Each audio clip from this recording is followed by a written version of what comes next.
Didn't I was thinking during the war? Weren't there some Italian people that had been captive? Yes, of course, prisoners. Yeah. Did you see any like that? Oh, yeah. We had them working for us in the garden. My father had two Italians, and they were lazy.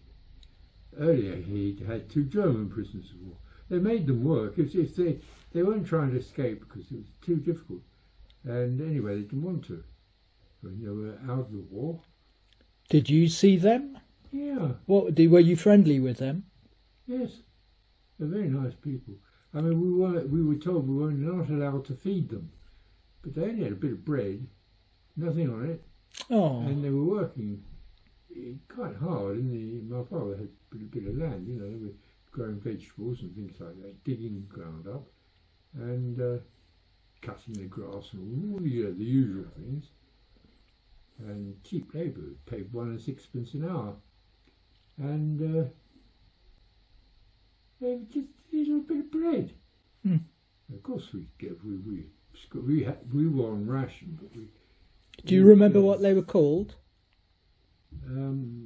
Fritz was one of them, I think. I don't remember their surname. There's one good one. He was a very good worker, and there was a much weaker one that he looked after. It might have been injured or shocked or something, you know, in wartime. Anyway, we treated them very well, and they were very nice people, and you couldn't imagine it was a war on them. And the Italians, of course, were Italian, you know, fantastic.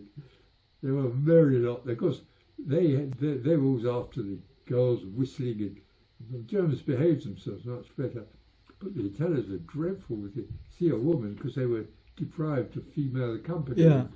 And then they get on the lorry because the lorry used to round them all up. So you come to the village and take them back to lock them up at night because they weren't allowed to go out at night. And they were out on parole, you see. If they behaved themselves, they could continue that. It was better than being cooped up all the time, you see. And they liked to get out. And of course, everybody we knew, they ignored the law that prohibited them from giving them any food.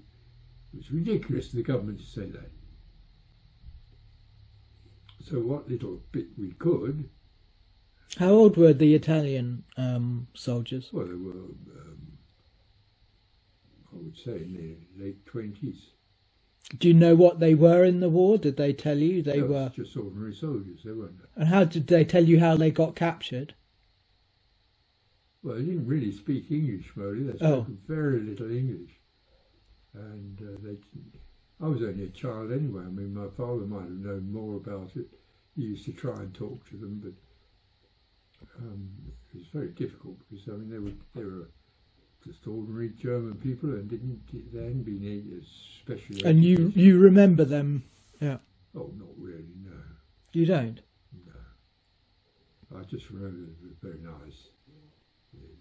They're very polite and they're quite harmless. So you do remember them? Eh? So you do remember them? Well, I remember them, but not with any detail, Molly. No, and they were your father's workers, personal workers, or they just helped out occasionally, or? Well, they were allowed out to help on the land, and I mean we had chickens and a big. Well, I had an acre of land, and half of that was a lot of vegetables. I seem to remember the chickens were the main thing, and then there was the garden where we wanted things done. Undergrowth, cutting of hedges and all that, and they did. And then we had log fires in the winter. Didn't use much coal, and so they were sawing up logs for us, and we had a woodland. And they go down and cut the trees down and saw them up. You know, that sort of labouring jobs. Yeah. And they were in the open all the time. Did they get paid at all, or? Well, they were paid 1 6 a day or something like that. very little, which enabled them to buy in the prison. They could buy their cigarettes or whatever they could. You see, it was very pathetically little. Yeah.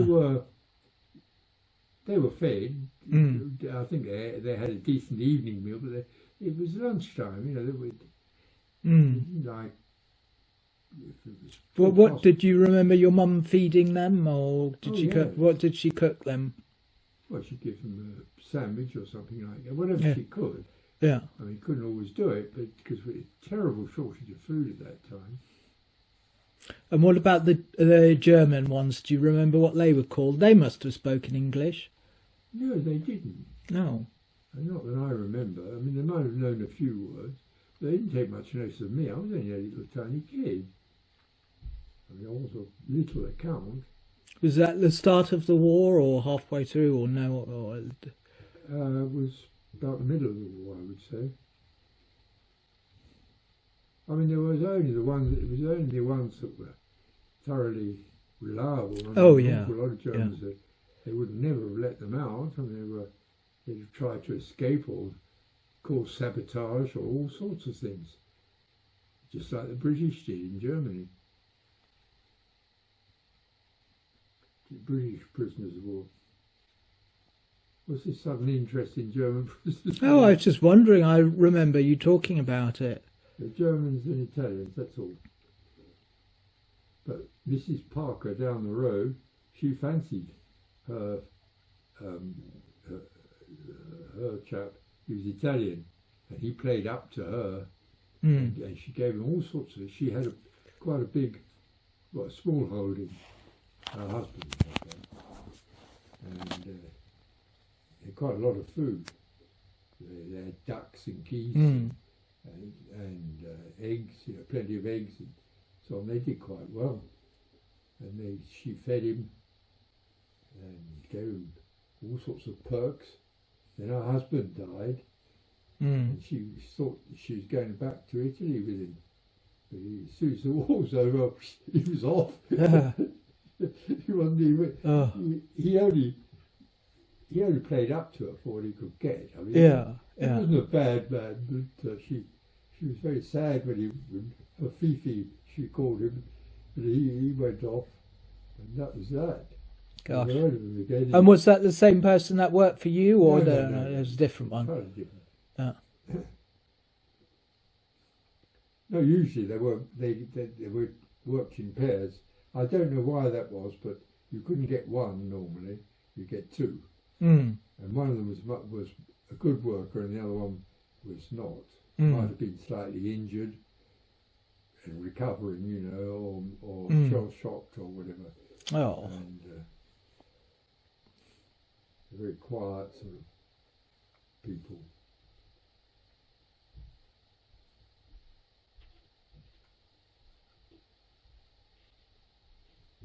I remember my father on the second occasion when he got these Italian prisoners. He thought they were German, and he went in the garage. They'd arrived, and he was standing there, and he said, "Yeah, Ed is German." So he said, "Guten Morgen." He said, "Sisi."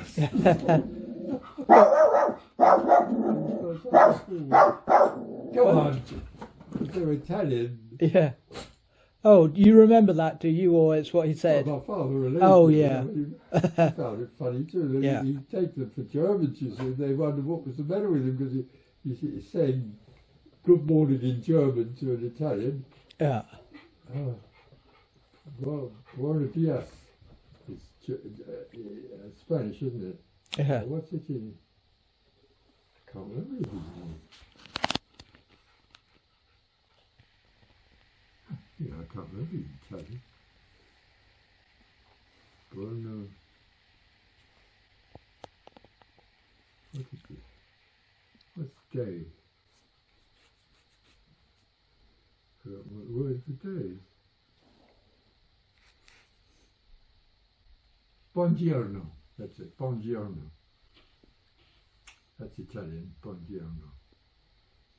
And if you want to say hello to an Italian, you say goodbye. Say ciao. That's hello. I don't understand that. Get down. Get down. You first dog. Get down first. I'm going walkies now. I'm going walkies, but I think you have to stay behind. I don't think I can take you walkies, can I? Shall I take you walkies? Look at her get all slobbering at the mouth at the thought of walkies. You really do love walkies, don't you? Okay. I have to make this effort, you know. What are you doing?